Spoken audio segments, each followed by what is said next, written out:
ಏನ್ ಪ್ರಕಾಶ್, ಒಬ್ಬನ ಸೇಫಾಗಿ ಕರ್ಕೊಂಡ್ ಬರಕ್ಕಾಗ್ಲಿಲ್ಲ ಅಂದ್ರೆ ಹೇಗೆ? Sorry sir. ಸಾರಿ ಅಂತೆ, ಸಾರಿ. ಇವ್ ನಮ್ ಕೇಸ್ಗೆ ಎಷ್ಟು ಇಂಪಾರ್ಟೆಂಟ್ ಅಂತ ಗೊತ್ತಾ? ಅಲ್ಲಿ ಕಾನ್ಸ್ಟೇಬಲ್ ಯಾರಿದ್ರು? ನಾನ್ ಸರ್. ಆ ಮೋಟರ್ ಬೈಕ್ ನಂಬರ್ ಏನಾದ್ರು ಗೊತ್ತಾ? ಗೊತ್ತಿಲ್ಲ ಸರ್. ಇನ್ನೇನ್ರಿ ಗೊತ್ತು ನಿಮ್ಗೆ? ಯಾವನಾದ್ರೂ ಲೈಸೆನ್ಸ್ ಇಲ್ಲದೆ ಬಂದ್ರೆ 10-20 ಕಿತ್ಕೊಳ್ಳೋದು ಗೊತ್ತು. ಎಲ್ಲೋಗಿದ್ರಿ? 1-2 ನಿಮಿಷ ಮಾಣಿಕ್ಯ ತರಕ್ ಹೋಗಿದ್ದೆ ಸರ್. 2 ನಿಮಿಷದಲ್ಲಿ ಏನಾಗುತ್ತೆ ಅಂತ ಗೊತ್ತಾ ನಿಮ್ಗೆ? ಇಂಥ ಅನಾಹುತ ಆಗುತ್ತೆ. ಅಷ್ಟೇ ಯಾಕೆ, ನಾನು ಮನಸ್ಸು ಮಾಡಿದ್ರೆ 2 ನಿಮಿಷದಲ್ಲಿ ನಿಮ್ಮ ಟ್ರಾನ್ಸ್ಫರ್ ಕೂಡ ಆಗುತ್ತೆ. ಡಿಪಾರ್ಟ್ಮೆಂಟ್ ಅಲ್ಲಿ ನಿಮ್ಮಂತವ್ರು ಇರೋದ್ರಿಂದಾನೇ ಪೊಲೀಸ್ನವರು ಅಂದ್ರೆ ಸೈನಿಕರು ಅನ್ನೋದು ಹೋಗಿ ಗುಲಾಮರು ಅಂತ ಆಗಿರೋದು. They are ruled by politicians, ordinary people, IAS officers and also by criminals ಅನ್ನೋ ಪರಿಸ್ಥಿತಿ ಬಂದಿರೋದು. ಹೋರಿ ಹೋರಿ, get lost, get last.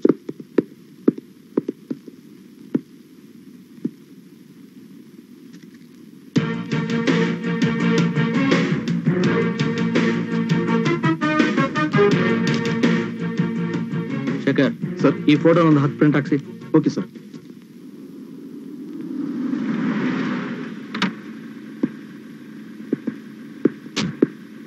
Excuse me sir. Salim, ಏನು? ಕೇಸ್ ಫೈಲ್, ಇದರಲ್ಲಿ ಎಲ್ಲ ಡೀಟೇಲ್ಸ್ ಇದೆ. ಹಾಗಾದ್ರೆ ಈ ಕೇಸ್ನಲ್ಲಿ ನೀನ್ ನಮ್ ಜೊತೆ ಕೆಲಸ ಮಾಡಲ್ಲ.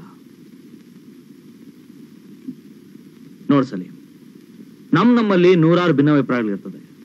ಅದನ್ನ ಕರ್ತವ್ಯದಲ್ಲಿ ತಂದು ಅದರ ಪರಿಣಾಮ ಸಮಾಜದ ಮೇಲೆ ಆಗಬಾರ್ದು. ಅದಕ್ಕೆ ನಾನು ನಿನ್ನ ಅಷ್ಟೊಂದು ಕೇಳ್ಕೊತಾ ಇರೋದು.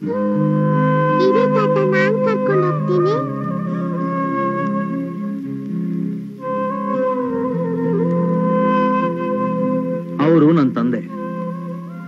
ದೇಹ ಗಟ್ಟಿಯಾಗಿದ್ರು ಇನ್ನೊಬ್ರು ಸಹಾಯನ ಬೇಡುವಂತ ಸ್ಥಿತಿ. ಗುಡ್ಡಿ ಗುಡ್ಡಿ, ಸ್ವಲ್ಪ ಇರಮ್ಮ. ಎಲ್ಲಿ ಕರ್ಕೊಂಡು ಹೋಗ್ತೇ ತಾತನ್ನ? ಔಷಧಿ ತಗೊಳ್ಳಿ ಮಾವಯ್ಯ. ಅವರು ನಮ್ಮ ಅತ್ತಿಗೆ. ಈ ಮನೆಗೆ ಬಂದಾಗ ದೀರ್ಘ ಸುಮಂಗಲಿಯಾಗಿರಮ್ಮ ಅಂತ ಎಲ್ರೂ ಆಶೀರ್ವಾದ ಮಾಡಿದ್ರು. ಆದ್ರೆ ಈಗ ವಿಧವೆ. ಅದಕ್ಕೆ ಕಾರಣ ಏನ್ ಗೊತ್ತಾ?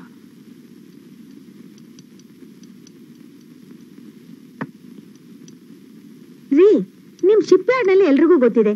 ಯಾರಿಗೂ ಇಲ್ಲದ ಕಾಳಜಿ ನಿಮ್ಗೆ ಯಾಕ್ರಿ? ಊರ್ ಉಸಾಬರೆ ಕಟ್ಕೊಂಡು ಕಾಜಿ ಸಾಬ ಬಡವಾದನ್ನೋ ಗಾದೆ ಕೇಳಿಲ್ವಾ? ನಿಮ್ ಪಾಡಿಗೆ ನೀವಿರೋ ತಾನೆ. ಏನ್ ಮಾತು ಅಂತ ಆಡ್ತೀಯ? ಪ್ರತಿಯೊಬ್ರು ನಮ್ಗೆ ಯಾಕೆ ಅಂತ ಸುಮ್ಮನೆ ಬಿಟ್ರೆ ನಾಳೆ ಈ ಮನೆ ನಮ್ಮನೆ ಆಗಿರೋಲ್ಲ, ಈ ಊರು ನಮ್ಮೂರು ಆಗಿರಲ್ಲ, ಈ ದೇಶ ನಮ್ ದೇಶ ಆಗಿರಲ್ಲ.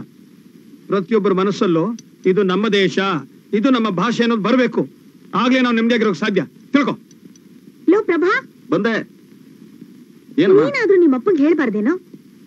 ಅಮ್ಮ, ಅಪ್ಪ ಹೇಳ್ತಿರೋ ಸರಿತಾನೆ. ಅಲ್ಲಮ್ಮ, ಜನಾಂತರ ಹಡಗಿನಲ್ಲಿ ವಿಷ ತುಂಬ ಕಳಿಸ್ತಾ ಇದ್ರೆ ನಾಳೆ ಆ ವಿಷ ನಮ್ಮನೆಗೂ ಬರುತ್ತೆ. ಆಗ ನಾವು ಹೋಗಿ ಸಾಕ್ಷಿ ಹೇಳಿ ಸತ್ಯನ ಎತ್ತಿ ಹಿಡಿತೀವಿ. ಸಮಾಜನ ಉಳಿಸ್ತೀವಿ ಅಂದ್ರು ಅದಕ್ಕೆ ಅವಕಾಶ ಇರಲ್ಲ. ಆಮೇಲೆ ಬುದ್ಧನ ಫಾಲೋ ಮಾಡೋ ನಾವು ಇನ್ಮುಂದೆ ಯುದ್ಧ ಮಾಡಕ್ ನಿಲ್ಬೇಕಾಗತ್ತೆ. ಅಮ್ಮ, ನಮ್ಮ ದೇಶದಲ್ಲಿ ಇದ್ದಿದ್ದು ಈಗ ಇರೋದು ಹೋರಾಡೋ ಗಂಡಸರು ಮಾತ್ರ. ಅವ್ರ ಹಣೆಗೆ ತಿಲಕ ಇಟ್ಟು ಜೈಶಾಲಿಯಾಗಿ ಬನ್ನಿ ಅಂತ ಹೇಳೋದು ಅವ್ರನ್ನ ಹೆತ್ತೋರ ಕಟ್ಕೊಂಡವರ ಧರ್ಮ. ನೀವ್ಯಾಕೆ ಅದನ್ನ ಪಾಲಿಸಬಾರ್ದು? ಅಯ್ಯೋ, ನಿಮ್ಮಪ್ಪ ನಿಮ್ಮೆಲ್ಲರ ತಲೆಲೂ ಅದೇನ್ ತುಂಬಿದಾರೋ. ನಿಮ್ಗ್ಯಾರಿಗೂ ನನ್ನ ಮಾತು ಅಂದ್ರೇನೆ ಲೆಕ್ಕಕ್ಕಿಲ್ಲ. ಏನೂ ಆಗಲ್ಲ, ಧೈರ್ಯವಾಗಿದೆ. ಪ್ರಭಾ, ಟೈಮ್ ಆಗತ್ತೆ, ಬಾರೋ. ಬರ್ತೀನಮ್ಮ. ಅಮ್ಮ, ಸ್ವಲ್ಪ ಕೆಲಸ ಇದೆ, ನಾನು ಹೋಗಿ ಬರ್ತೀನಿ.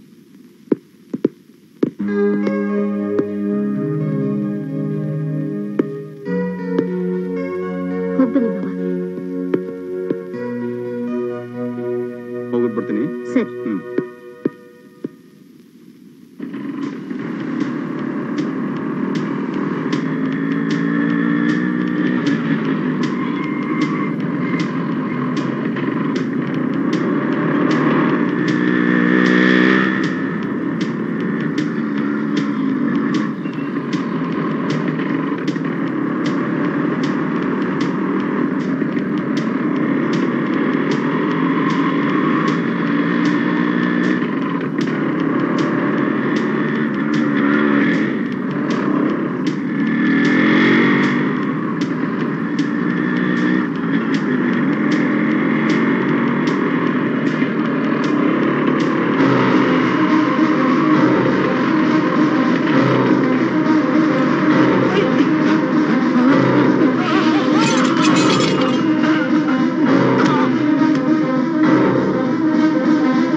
ಮಾತಾಡೋ.